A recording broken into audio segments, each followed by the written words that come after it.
next talk is going to be by Marion Starzacher. Marion is an architect and university professor for technology and design. And you already met her. Do you know why and where? She initiated the workshop at the St. Martin's Gymnasium here in Villach, together with a colleague and other teachers at this high school, and they produced the artwork that we see in the foyer. And today Marion is going to give us a talk on diversity, or how to share modern words, graphs, and figures. Marion, the stage is yours.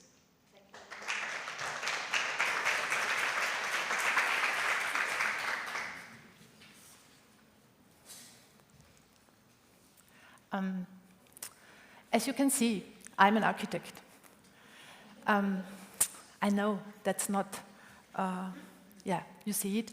And why I'm liking the color black is it's that easy in the morning to find my clothes for the day. I have not think about it. And that's really important for me because I don't want to think a lot about my clothes or waste some time, yes. And therefore, yes, it's the uniform of architects, but I'm proud of it because it's me, I'm an architect, I'm interested in architecture. And you have seen this exhibition. Me and my colleagues were very proud about the students because they did it in a very short time and they did something they never done before. And that's great. And what I like to show you today is something very special. It's diversity, or how to share modern words, graphs, and figures. We already know what architects do. They build houses. They develop new forms, new surfaces, and they give the beauty to the city, to the landscape, and so on. But there is more, and one of my interests is the visualizing of data in a not so well-known way. I will show you two examples of my work. One is the visualization of migrations movements in the city of Graz based on statistical data. You know, databases with a lot of numbers, and sometimes you will find some figures too. But that's not what I would like to show, because you have to know how to read it, and that's not that easy. And the second one, this was part of my dissertation thesis. And the second one I did with a colleague of mine is the visualization of the urban development of the city of Graz based on historical maps. First, the visualization of migration movements. I prepared it in 4 steps. You can see it at the screen. First, I have to produce basics maps, because for me, it's really important to deal with both, to deal with numbers, figures, but to deal with maps also. The second step, I have to collect and implement data in a database. I'm not a data specialist, never. I like mathematics a lot. I was good at mathematics in school, but why I'm an architect is the most I like is to develop something. I like music. I'm a fan of the arts, but I can't do anything like databases. I have a big respect for all the people who deal with that, because that people gave me the sources. The third step is to generate a map by the GIS program. I don't know if you know that already. It's Geo-Information System. It's a database, but there is a program. I used ArcGIS for preparing, for doing my maps, but I did not work with this program before, so I had to learn it. It was not that easy, but it worked. And the fourth step, I would like to make a comparison, because I don't want to make simply maps. I had another interest, and I will show that. First step is, this is the basic maps I used. For me, it was important to show the geographical situation of Graz. It's in the middle of Europe. It's part of Styria. Styria is part of Austria. So you can see this is Graz. This is the region about Graz, and this is Styria. So that was the first one. Therefore, I got some data from the GIS Graz. It was very nice from them, but it was a database, not that map, only a database. But this database was very important for me, as I told you. It looks like that. It's a simple, I think, access database, but I need some more rows and so on. And I have to think about how can I do that.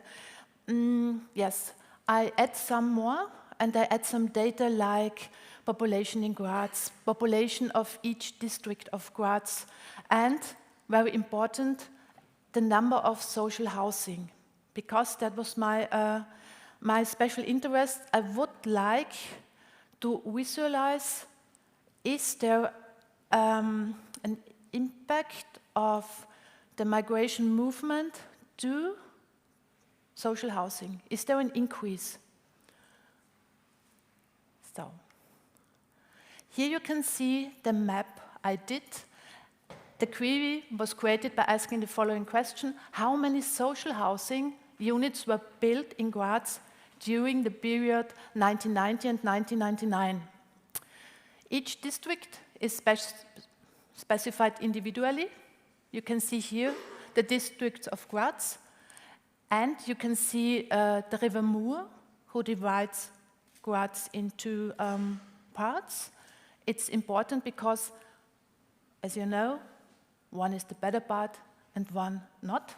Like in other towns, in other cities, it's really crazy. I originally came from Carinthia. Then I moved to Graz to study there at the Technical University. So as I came to Graz, everybody said to me, Marion, you have to go to the good side of Graz. And I said, huh? Okay.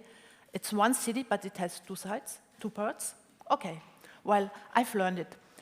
Yeah. And you can see, this is how the mask of the program is, of the software.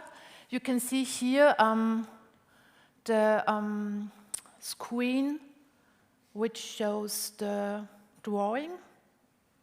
And you can see here a kind of legend. Here you can see the layers, and that was familiar to me, because layers, it's like a computer-aided program. That's what I learned at my studies and what I used every day. So, and the next one, you can add some legend. The legends are important, or is important, so you could read this card, this map. Here you can see the north arrow, okay, it's the geographic situation. Then here you can see the GIS logo. It was important because so everybody knows where the data is from. And here you can see some colors and some written words. Here you can here I mentioned the number of social housing buildings, and here you can see it in a color. The darker color, the darker the color, the more buildings you will find in this district. This was the first map. This is the Finnish map. I was not so happy with that, but it's not that aesthetic for me, but this was the best I got from the program. Okay, but it's clear what I meant. That was good for me. So here, well, this is the comparison. At this side, you can see at the left-hand side, you can see the population in the years 2001, 2008, and in the map you can see the social housing.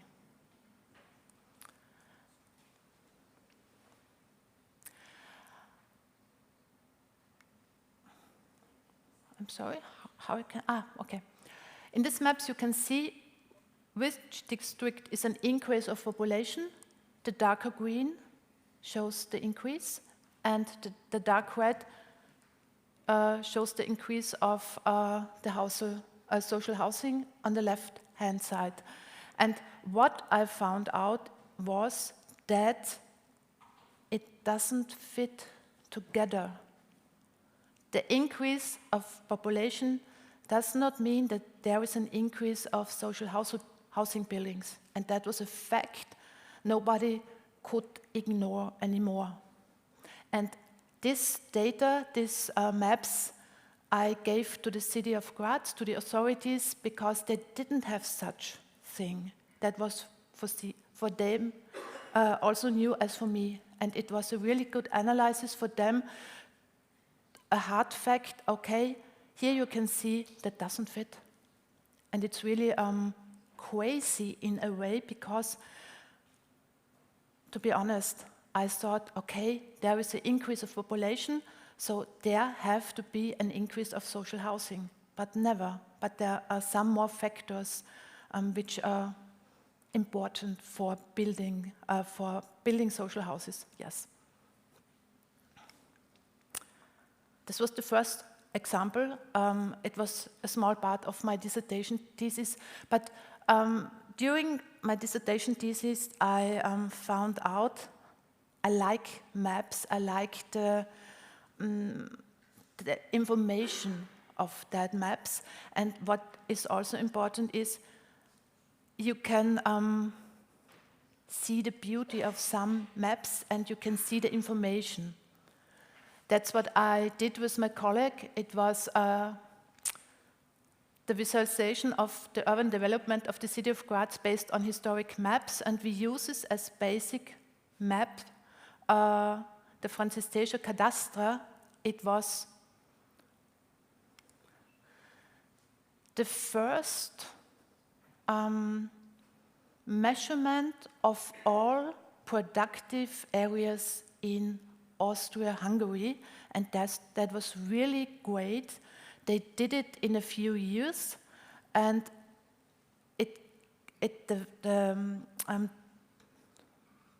the goal was that everybody should pay taxes. Not only a few people, everybody should pay. You can see here the development of the Französische Cadastre. It was a long way to get up this land survey. And what I would like to show is how the maps look like. I don't know if you know if a cadastre looks like. Here you can see the digital cadastre of Graz. It's the current cadastre. Now it looks like that. It's some lines, some numbers, no colors. This is the basis of every other map. This is the historical cadastre. You can see a lot of colors, a lot of areas, a lot of information which is drawn by hand. A few people, or a big number of people, did that, and they can't copy it like we copy things today. They have to redraw it. This is the first map, in German called Urmappe, and this first map is stored in Vienna in an archive, and then they have to redraw it to have a version with which they could work. So it's like copy books, like the monks do in former days, but it's, I think, more, I don't know, it's maybe a more lovely work to do that. And here you can see the overlay. And this was very great for us because this overlay, the projection of the old map is another projection than by the current map. I would not like to go in detail because this is a very specific knowledge. But now it's simple to overlay these two maps. And you can see buildings which are there in former days, like this one. But you can see new buildings, like in this area, which are new. So this overlay tells us a story. But this is an old map from the 19th century overlaid with a map from the 21st century. It's very interesting. We can see the historic behind that. This is the legend from 1820. You can see, I don't know, gardens, fruit gardens, vegetable gardens. You can see a lot of information, and it's beautiful, drawn and colored. That's what that was why I'm going so deep into these maps with my colleague. And here you can see, the bridges. Every material was mentioned here. Is it a stone bridge, a wooden bridge? Yes. To get the same information in the current map, we need two maps, the cadastre and the current land use plan. These are two separate maps.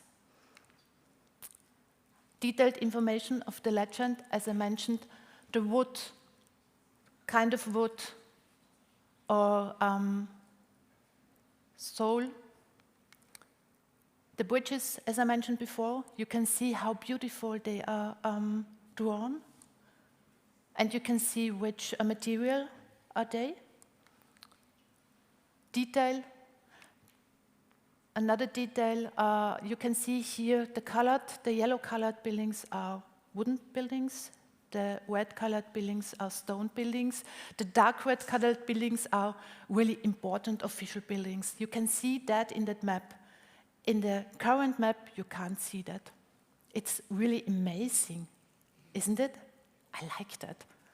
And you can see here this small detail is a bridge, but not that bridge we are using today. It's I don't know the right English term, a ferry, yes, a ferry. Thank you very much. This was the research questions. I wouldn't go through it in detail, but I would like to switch over our teaching interests. It's the last point here, but we do the research also with our students, and so they get deeper in this historical map, because you have to have special knowledge, like reading the handwriting, knowing the words, and so on. And we would like to transcribe that in a current form, which we all can read and understand. Pivoting, we did some analysis. Is it true where the house was drawn in this map or not? You can see it was a variety.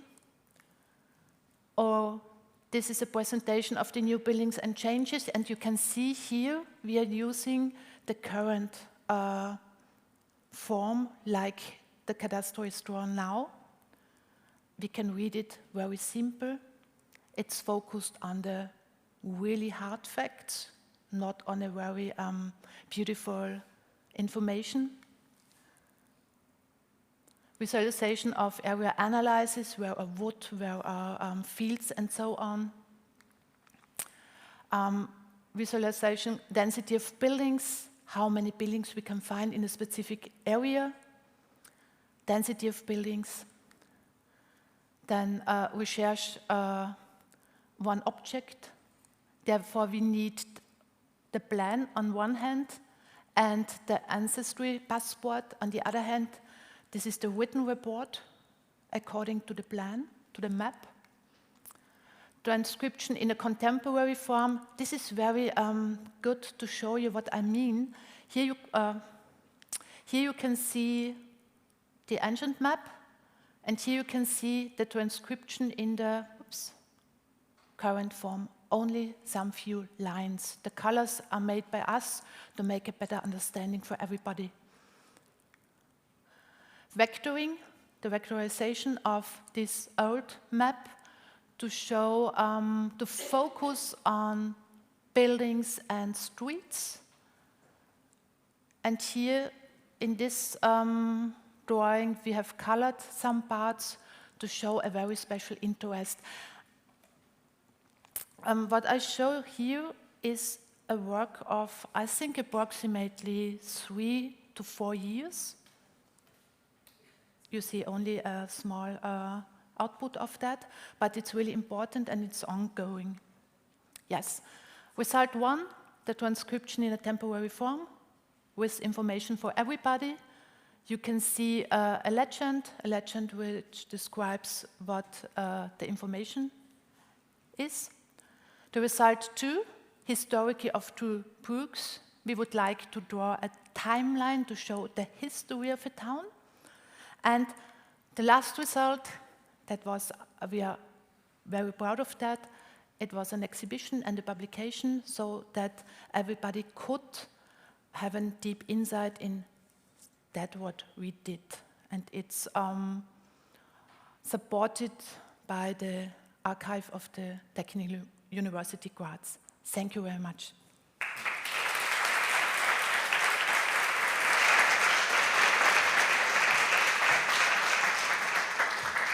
Thank you very much, Marion, for this very interesting talk now. And you took us by the words, because I asked Marion, can you give us a talk on how information is beautiful? And I think you did very well in showing us how this works. So, but in the beginning, you told me you're from Carinthia and you moved to Graz, and you had to take care not to move to the bad side of Graz. Yes. So, from an historical architectural view, are there really any characteristics that you could point out that make out the bad side of Graz? That is a really good question, because I am asking everybody, but no one could tell me that. And after my research, I get an idea, a small idea, and it was the historical part of Graz, the historical city, which is, I don't know, it's under the World Heritage now. It's on the left side, yes. And the other part, it was the Vorstadt, the historical Vorstadt of Graz. It was on the right side, and the right side was the bad side.